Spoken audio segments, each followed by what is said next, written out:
زندگی میں کم سے کم ایک تعلق ایسا ضرور ہونا چاہیے جسے آپ کبھی بھی پکاریں اور دوڑ کر آپ کے پاس آئے، آپ کی بات سنے، آپ کی دل جوئی کرے، جس سے آپ اپنے دل کی ہر بات بانٹ سکیں، اپنا دکھ سکھ بانٹیں۔ اس وقت آپ اس سے خود کو محفوظ سمجھیں، جو آپ کو ہمیشہ امید دلائے کامیابی کی، خوشی کی، مشکل وقت کے ٹل جانے کی، اللہ سے ہمیشہ خیر اور بھلائی کی۔ ہزار رنجشوں کے باوجود وہ آپ کو احساس دلائے، وہ تو آپ کے پاس ہے، وہ آپ کے ساتھ ہے،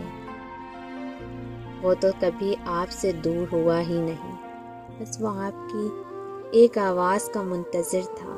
زندگی میں پیار محبت کے علاوہ بھی کچھ تعلق ہوتے ہیں، انہیں احساس کا تعلق کہتے ہیں، جذبات کا رشتہ کہتے ہیں، اور اگر آپ کے پاس کوئی ایسا رشتہ موجود ہے تو یقیناً آپ بہت خوش نصیب ہیں۔ بات تو احساس کی ہے،